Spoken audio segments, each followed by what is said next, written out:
अस्सलामुअलैकुम दोस्तों, मैं हूं मोहम्मद मुनव्वर रज़ा।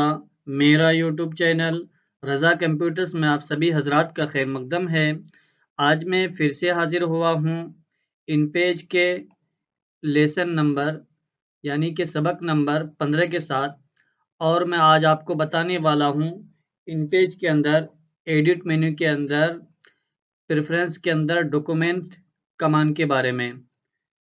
तो दोस्तों, आज हम डॉक्यूमेंट कमांड के बारे में ये देखेंगे कि हम किसी भी इन पेज के फाइल के अंदर जो है किसी भी ऑब्जेक्ट को या फिर किसी भी बॉक्स को जो है उसको मेजरमेंट कैसे करेंगे, यानी कि उसको इंचेस में और मिलीमीटर में और एमएम में उसको जो है कैसे करेंगे। जबकि हम कोई बॉक्स वगैरह बनाएं या कोई किताब वगैरह कंपोजिंग करके कोई साइज वगैरह दें तो उसको कैसे हम मेजरमेंट करेंगे और उसके बाद पेज की सेटिंग हम कैसे करेंगे उसके अंदर। तो आइए दोस्तों, इससे पहले कि मैं अपना सबक शुरू करूं, आपको बता दूं, अगर अभी तक आपने मेरा यूट्यूब चैनल रज़ा कंप्यूटर्स को सब्सक्राइब नहीं किया है तो प्लीज़ सब्सक्राइब कर लीजिए, और अगर आपको मेरे वीडियोस पसंद आते हों तो प्लीज़ शेयर कीजिए, लाइक कीजिए, और जब कोई पूछना हो तो आप मेरे कमेंट बॉक्स में आप जो है पूछ सकते हैं लिख करके। तो आइए दोस्तों, हम इन पेज पे चलते हैं। सबसे पहले हम यहाँ से देख लेते हैं एडिट मेन्यू के अंदर प्रेफरेंस के अंदर डॉक्यूमेंट्स कमांड को। डॉक्यूमेंट कमांड का जो है शॉर्टकट की है कीबोर्ड से कंट्रोल F11 के ज़रिए से भी आप इसमें पहुंच सकते हैं। तो मैं यहाँ से माउस के ज़रिए से पहुंच रहा हूँ। तो ये हमारे पास इस तरह से जो है डायलॉग बॉक्स खुल जाएगा। यहाँ पे आ जाता है मेजरमेंट, यानी कि आप इसको जो है इंचेस में रखना चाह रहे हैं या मिलीमीटर में रखना चाह रहे हैं या पॉइंट में रखना चाह रहे हैं। वैसे जब आप इन पेज को इंस्टॉल करेंगे तो यहाँ पे जो है मिलीमीटर में रहता है, और मिलीमीटर का साइज जो है बिल्कुल कम रहता है इंच के मुकाबले के अंदर। जैसे कि हम यहाँ से मिलीमीटर चालू कर देते हैं और उसके बाद ओके कर देते हैं। ओके करने के बाद हम कोई सा भी यहाँ से अगर ये बॉक्स बनाते हैं इस तरीके से, और उसके बाद इसका साइज मुझे देना है 4/7, यानी कि 4 इसकी जो है यहाँ से चौड़ाई होगी और इसकी लंबाई जो है 7, 4 जो है चौड़ाई होगी और 7 इसकी लंबाई होगी। तो मैं जैसे यहाँ पे 4 दूंगा और टेप बटन दबा करके 7 करूंगा और उसके बाद इंटर करूंगा, ये बिल्कुल छोटा सा बना हुआ आएगा। तो जब भी मैं कोई साइज दूं तो वो जो है इंच में आए, तो यहाँ से आप इंच सिलेक्ट कर ले। मैं यहाँ से इसको डिलीट कर देता हूँ और एडिट में जाता हूँ, प्रेफरेंस के अंदर, डॉक्यूमेंट के अंदर, और उसके बाद यहाँ से ये जो है इंचेस कर लेना है। जैसे हम इंचेस करने के बाद ओके करेंगे और उसके बाद जब हम यहाँ से साइज देंगे, किताब वगैरह हम अगर ये कंपोजिंग वगैरह कर रहे हैं, किताब का टाइटल वगैरह बना रहे हैं, यहाँ से जैसे कि हम इस बॉक्स को बना लेते हैं। बॉक्स को बनाने के बाद जब इस पे हम एक मरतबा सिलेक्ट कर देंगे, उसके बाद हम यहाँ से अगर ये साइज देंगे 4, टेप बटन दबा के साथ, उसके बाद इंटर करेंगे, तो ये हमारे पास इस तरह जो है बॉक्स बन करके आ जाता है। तो जब भी हम कोई सा भी अगर ये साइज वगैरह दें तो इस तरह का जो है बॉक्स वगैरह बन करके आ जाता है। उसके बाद कंट्रोल F11 के ज़रिए से मैं उस पे पहुँच रहा हूँ डायलॉग बॉक्स पे, और उसके बाद यहाँ पे आता है पॉइंट। ये पॉइंट में ही रहता है हमेशा, क्योंकि जब भी हम जो है कोई अगर ये टेक्स्ट वगैरह लेते हैं तो वो पॉइंट में ही शुमार किया जाता है। जैसे कि यहाँ से मैं हैंड टूल पे आता हूँ, कर्सर को यहाँ पे रखता हूँ और यहाँ पे जैसे कि देख रहे हैं, यहाँ पे पॉइंट में शुमार किया जाएगा। इसको पॉइंट के अंदर ही लिया जाता है, न कि इंचेज वगैरह में। इंचेज वगैरह में करेंगे तो बिल्कुल छोटा सा आएगा, और उसके बाद मिलीमीटर में भी करेंगे तो बिल्कुल छोटा सा आएगा, और उसके मुकाबले में जो है ये फाइल हमारी जो है बिल्कुल ख़राब हो जाएगी, टेक्स्ट से भी ख़राब हो जाएगा और उसके बाद ऑब्जेक्ट वगैरह भी ख़राब हो जाएगा। और उसके अलावा एडिट मेनू के अंदर, प्रेफरेंस के अंदर, डॉक्यूमेंट के अंदर अब यहाँ से चलते हैं स्नैप डिस्टेंस। स्नैप डिस्टेंस का मतलब ये होता है कि जैसे कि हम कोई सा भी अगर जो बॉक्स वगैरह बनाते हैं यहाँ से इस तरीके से, जब इस तरीके से हम बनाते हैं और उसके बाद जब हम यहाँ से कोई गाइडलाइन वगैरह लेते हैं इस तरीके से, जब ये गाइडलाइन लेते हैं इस तरीके से, और उसके बाद हम चाह रहे हैं कि ये जो बॉक्स है हमारा, ये बिल्कुल यहाँ से इस तरीके से सट करके आए या टच करके आए, और मतलब कि चिम्मक की जैसी सलाहियत होती है, जैसे हम यहाँ पे थोड़ा सा लेंगे और इस तरह करके जो है बिल्कुल टच कर लेगा इस तरीके से। तो इसका साइज़ जो है हम यहाँ से डॉक्यूमेंट के अंदर 0.07 ही रखना है इसको। तो उसके बाद इसको अगर जो हम बढ़ा देंगे तो बिल्कुल बहुत ज़्यादा से जो है अपनी तरफ से ये जो खींच लेगा। तो जैसे कि मैं यहाँ से 0.1 देता हूँ और उसके बाद जैसे हम यहाँ से इसको ये करेंगे तो बिल्कुल 0.1 की तरफ से इस तरह से खींचेगा। तो जैसा था उस तरह जो है रखना है, इसके अंदर कुछ छेड़छाड़ नहीं करना है। 0.079 कर देना है और उसके बाद ओके कर देना है। और उसके बाद कंट्रोल F11 के ज़रिए से मैं पहुँच रहा हूँ और यहाँ पे लिखा पोजीशन फ्रंट एंड बिहाइंड।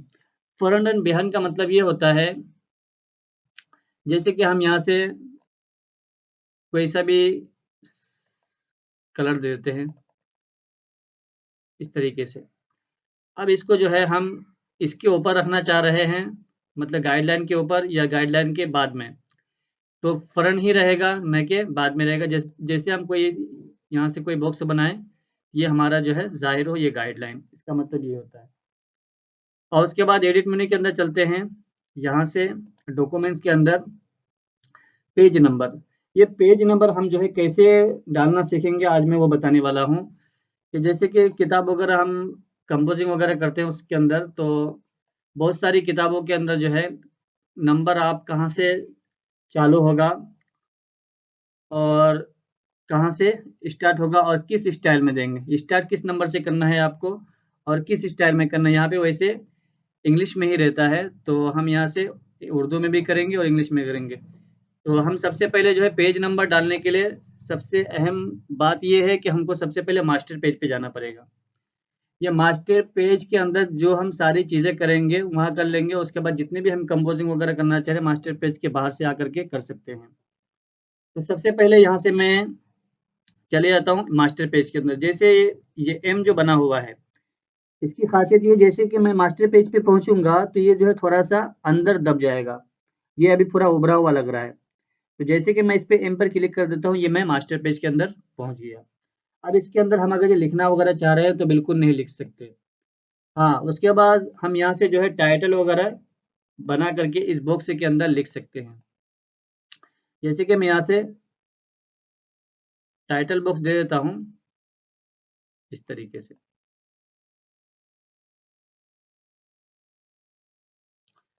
यहाँ पे दे दिया मैंने अपने हिसाब से बीच में सेंटर में करके, और उसके बाद कर्सर ले जाके जाऊँगा, कंट्रोल आल्ट सी करेंगे तो ये सेंटर में आ जाएगा। और उसके बाद यहाँ से इसकी साइज़ में 17 दूँगा और उसके बाद इंसर्ट में जाकर के यहाँ से पेज नंबर डाल देंगे। पेज नंबर जैसे डालेंगे तो यहाँ पे जो है ये अलामत बता देगा कि मतलब ये पेज नंबर जो है यहाँ से डल गया, और उसके बाद यहाँ से पॉइंट इसका जो है 17 कर देंगे इस तरीके से, और उसके बाद इसको हम एडजस्ट करके इतना सा रख लेंगे। जैसे कि मैं मास्टर पेज से बाहर निकलूँगा, ये जो है पेज नंबर आ गया। अब ये हर सफ़े पे दिखाएगा। मैं दिखा देता हूँ, जैसे कि मैं यहाँ पे इस कर्सर को लेके जाऊँगा और कीबोर्ड में से जैसे कि मैं डाउन एरो दबाऊँगा, ये दूसरे पेज पे आ गया। इस तरह करके मतलब कि दूसरे पेज पे आप इस तरीके से पहुँच सकते हैं। ये जैसे दूसरे पेज पे आ गया मैं। और उसके बाद एक तरीका ये है कि आल्ट दबा करके पेज डाउन के ज़रिए से भी तीसरे, चौथे, 5वें, छठे, 7वें पेज पे पहुँच सकते हैं इस तरीके से। फिर उसके बाद आल्ट दबा करके पेज अप करेंगे कीबोर्ड से तो आप बैक जा सकते हैं पेज के। उसके बाद इस तरह करके आप जा सकते हैं। और अगर हम यहाँ से जो है इसको हम चाह रहे हैं कि पेज नंबर जो है हमारा यहाँ से डॉक्यूमेंट में जाकर के उर्दू में आए, स्टाइल जो है उर्दू में आए, यहाँ से उर्दू में कर सकते हैं इस तरीके से। जैसे उर्दू में करेंगे तो यहाँ पे जो है उर्दू में आ जाएगा हमारे पास।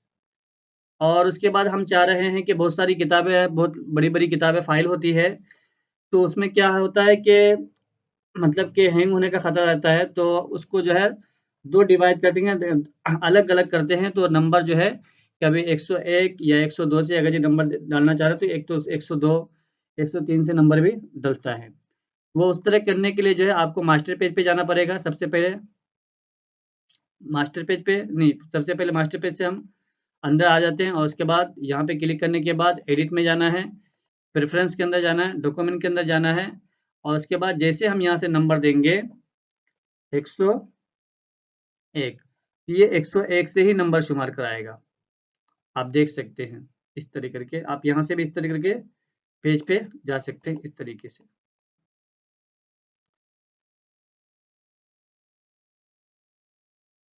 इस तरीके से तो मैं यहाँ से एक नंबर ही डाल देता हूँ, कंट्रोल F11 के ज़रिए से चले जाता हूँ और उसके बाद यहाँ से एक नंबर डाल देता हूँ, ओके कर देता हूँ। फिर उसके बाद कंट्रोल F11 के ज़रिए से मैं जाता हूँ, यहाँ पे एक्रोस लिखा हुआ है पेस्ट्री बोर्ड साइज़। ये जो है इसका मतलब ये होता है कि जैसे कि यहाँ पे ये डॉक्यूमेंट एरिया है तो इसको साइज़ को जो है कम ज़्यादा करने के लिए होता है। तो जितना 15% दिया हुआ तो 15% ही रखना है इसको। यहाँ पे जो 2 खाने में नंबर दिए हैं तो ये ऐसे ही रहेगा। और उसके बाद यहाँ से रूलर्स, ये जैसे कि हम यहाँ पे गाइडलाइन वगैरह लेते हैं यहाँ से, तो इसको जो है छुपाने के लिए होता है। तो जैसे कि मैं इस पे अगर ये टिक हटा दूँ और ओके कर दूँ तो ये बिल्कुल जो है छुप जाएगा। ये जो दिख रहा है बिल्कुल छुप जाएगा। कंट्रोल F11 के ज़रिए से मैं उस पे पहुँच रहा हूँ और यहाँ पे टिक लगा देता हूँ, ये बिल्कुल हमारे सामने आ जाएगा। फिर उसके बाद कंट्रोल F11 के ज़रिए से पहुँच रहा हूँ और उसके बाद एक्रोस और डाउन जो लिखा हुआ है, इसका मतलब ये होगा जो हमारा जो है, ये रोलर जो है 0 से चालू हो। 0 से चालू होकर के 1, 2, 3, 4, 5, 6, 7, 8, 9, 10 पे इस पे जो है जाकर के खत्म हो। तो इसको भी वैसे ही रहने देना है। और उसके बाद जैसे कि यहाँ पे वीव्स जो दिखा रहा है 150, और तो 150 मतलब कि ये ज़ूम का है। जैसे कि मैं यहाँ पे इस तरह करके, जैसे कि मैं कोई नई फ़ाइल खोल लेता हूँ यहाँ से कंट्रोल N के ज़रिए से। और उसके बाद यहाँ पे जो है 100% रहता है। इस तरीके से ये 100% रहता है। जब भी हम कोई नई फ़ाइल खोलेंगे तो मैं तो ज़ूम का जो है यहाँ से मैंने इस तरीके से ये कर रखा है यहाँ से सेटिंग। तो जब भी मैं यहाँ की अगर जी मतलब कि 100% दे दूँ तो ये हमारे पास जो है 100% हमेशा खुल करके आ जाए। जैसे डॉक्यूमेंट में जाएँगे, प्रेफ़रेंस में जाएँगे और उसके बाद यहाँ से अगर हम 200 कर देंगे तो ये हमेशा जो है 200 हमेशा ज़ूम होकर के हमारे पास ये सामने ये स्क्रीन जो दिख रही है, ये डॉक्यूमेंट वाला, ये हमारे पास 200 के मुकाबले मतलब ज़ूम होकर के आएगा। और उसके बाद इस चीज़ को हम यहाँ से जो है सेटिंग करने के बाद इसको सेव एज़ डिफ़ॉल्ट कर सकते हैं कि जब भी मैं बनाऊँ या कोई फ़ाइल वाइल लूँ इन पेज की तो इंचेज़ में आए, पॉइंट में आए और उसके फ्रंट में आए और उसके बाद उर्दू जो है नंबर जो है उर्दू में आए, स्टाइल भी उर्दू में आए, नंबर 1 से चालू हो और उसके बाद ये सब जो नंबर है पहले से दिया हुआ हो और इसके बाद रूलर वगैरह इधर क्लिक किया हुआ हो इसके अंदर। तो दोस्तों आज जो है आपने एडिट मेन्यू के अंदर, प्रेफ़रेंस के अंदर, डॉक्यूमेंट्स के अंदर ये सारी चीज़ें मैंने आपको पढ़ाया है। तो उम्मीद करता हूँ दोस्तों कि ये वीडियो आपको पसंद आई होगी। अगर पसंद आई होगी तो प्लीज़ मेरे चैनल को सब्सक्राइब कर दीजिए जल्दी से और साथ में बेल आइकन भी दबा लीजिए। जब भी मैं कोई नई वीडियो बनाऊँ तो मेरा नोटिफ़िकेशन आप तक ज़रूर पहुँचे। Thank you for